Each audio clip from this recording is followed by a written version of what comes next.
नमस्कार सभी पेंशन भोगियों का स्वागत करते हैं एक बार फिर से हमारे इस YouTube चैनल पर। दोस्तों इस वक्त की पेंशन धारकों के लिए बहुत ही महत्वपूर्ण और इम्पोर्टेंट खबरें निकल कर आई हैं। जी हां दोस्तों, केंद्रीय कर्मचारी और पेंशनर्स के लिए बड़ा तोहफा बताया जा रहा है। 68 लाख से अधिक केंद्रीय कर्मचारी और 42 लाख से भी अधिक पेंशनर्स को बड़ा तोहफा। सैलरी और पेंशन के अंदर 3 गुना का बम्पर होगा आप सभी के लिए इजाफा। तो किस तरीके से दोस्तों सैलरी और पेंशन में बढ़ोतरी होने वाली है, इसको लेकर 68 लाख केंद्रीय कर्मचारी और 42 लाख पेंशन भोगियों के लिए क्या बड़ी खबर निकल कर आई है, इसके बारे में दोस्तों आज की इस वीडियो के अंदर संपूर्ण रूप से जानकारी आप सभी को दी जाएगी। वहीं दोस्तों बात करेंगे एम्प्लॉय पेंशन स्कीम 1995 को लेकर बड़ी खबर की कि ईपीएस पेंशन बढ़ाने का कोई प्रस्ताव आखिरकार कैसे नहीं है। इसको लेकर आखिरकार क्या बड़ी खबर आ रही है कि पेंशन बढ़ोतरी को लेकर कोई प्रस्ताव नहीं है, इसके बारे में भी आज की इस वीडियो के अंदर बात करेंगे।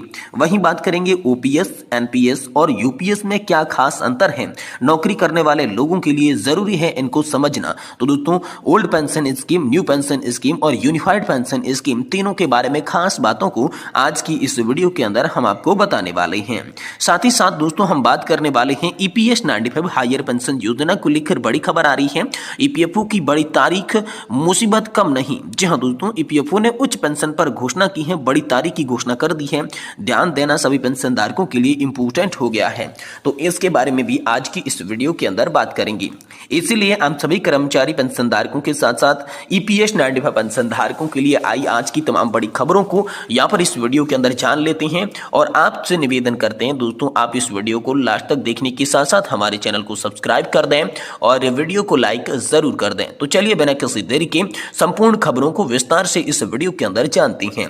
सबसे पहले बात करते हैं केंद्रीय कर्मचारी और पेंशनर्स को बड़ा तोहफा, सैलरी में होगा 3 गुना तक का बम्पर आप सभी के लिए इजाफा। जी हां दोस्तों, हाल ही में केंद्र सरकार के करोड़ों कर्मचारियों के लिए गुड न्यूज आई है। अब सरकारी कर्मचारियों के वेतन में 3 गुना तक की बढ़ोतरी कर सकती है। सरकार द्वारा की गई इस बढ़ोतरी का फायदा प्रत्यक्ष तौर पर पेंशनर्स और कर्मचारियों को मिलेगा।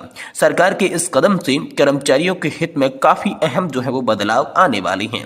तो दोस्तों 18,000 रुपए से बढ़कर इतनी होगी न्यूनतम सैलरी। जी दोस्तों, फिलहाल 7वें वेतन आयोग के तहत केंद्रीय कर्मचारियों को 18,000 रुपए न्यूनतम वेतन दिया जा रहा है। 6वें वेतन आयोग के तहत न्यूनतम वेतन 7,000 रुपए था, जिसमें लगभग 158% की बढ़ोतरी की गई थी। ऐसे में अगर सरकारी कर्मचारियों के यहाँ पर वेतन को 2.26 हिसाब से फिटमेंट इफेक्ट के हिसाब से देना शुरू कर दें, तो अब सरकारी कर्मचारियों के न्यूनतम वेतन 186% तक बढ़ सकता है। इसी के साथ न्यूनतम सैलरी 51,480 रुपए हो सकती है। सरकार की ओर से अब वेतन में लगभग 3 गुना की बढ़ोतरी की जा सकती है। 8वें वेतन आयोग के तहत हो रही है तमाम मांगे। जी हाँ दोस्तों, national counselling of joint secretary machinery के सचिव शिव गोपाल यहाँ पर मुझका बता चुके हैं कि 8वें वेतन आयोग के तहत कर्मचारियों को 2.86% के हिसाब से फिटमेंट फैक्ट दिया जाएगा।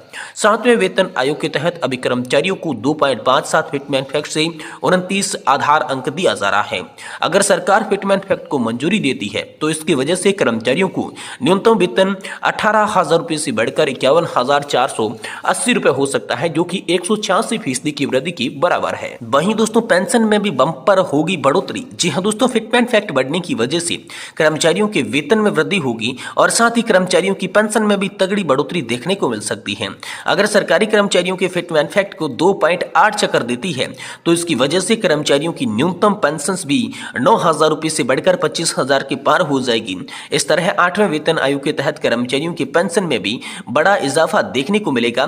तो 8वें वेतन आयोग को लेकर फिलहाल सरकार ने किसी भी तरह की आधिकारिक घोषणा नहीं की है। हालांकि उम्मीद जताई जा रही है कि सरकार फरवरी माह में 2025-26 की बजट में इसकी घोषणा कर सकती है। इसी वजह से कर्मचारी संघ ने कैबिनेट सचिव और वित्त मंत्रियों से मुलाकात भी की थी। वहीं दोस्तों अगली बड़ी खबर की बात करें तो आप सभी के लिए बेहद इंपॉर्टेंट खबर एम्प्लॉय पेंशन स्कीम 1995 को लेकर निकल कर आ रही है। आखिरकार दोस्तों ईपीएस पेंशन बढ़ाने का कोई प्रावधान क्यों नहीं है।